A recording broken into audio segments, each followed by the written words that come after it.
Me sunanki? Hawa'uwa. Hawa'u Habib. Shekarun ki nawa? 24 ko 5. To, a ina kike da zama wace unguwa ne? Galadanci. To yanzu ga kina a wannan guri na 'yan sanda, me ya faru a takaice zaki gaya mana? A takaice abin da ya faru.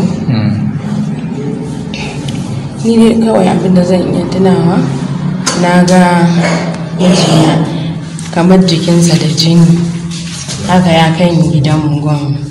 Babana ya ce a ɓoye ni. Me ya faru aka ci a ɓoye ki? Wani zubin a hankali na, wani zubin na kama ba daidai ba.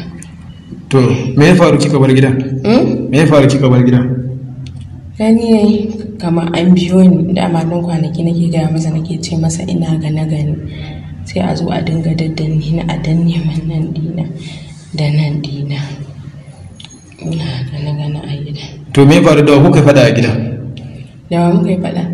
Yara na gani guda 2. Da waye? Yara na. Yi mana bayani. Kin ga ba ma gurin abin ya faru, yi mana bayani. Yara na ne na ga sun biyo ni. Maza za mu faɗa da shi, na kira shi na gaya masa. Da waye yaran? Da Zuhra da Irfan, da Zuhra da Yusuf.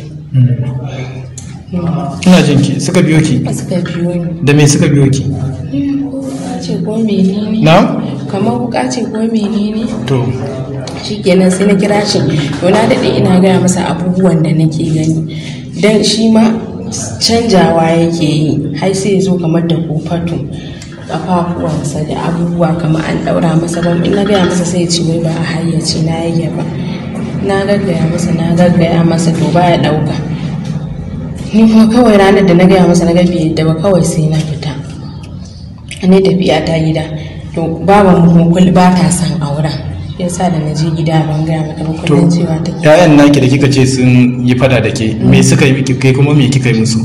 Wallahi ba abin da suka yi. To ke me kika yi musu? Wallahi ban sani ba. To kika ce sun biyo ki da wuka? Wallahi haka na. Dawa? Na ce da Yusuf da Fatima. To daga nan fa? Daga nan na ce maka sai na fice na tafi gida. Na je take tambaya ta me, na ce mata ba komai. Bayan Yusuf da Fatima waye a gidan a lokacin da abin ya faru? Ba komai, dama kannansa sun zo su 3 sun taya ni kwana, kannan baban Irfan. A aka ce akwai wata guda daya. Wace ce? A gidan ko Aisha ne? Oho, umma. Da ita. Ita kuma me ta yi? Abin da ta yi ni na basa a gidan wallahi. To Allah ke yi. Amin ya Allah.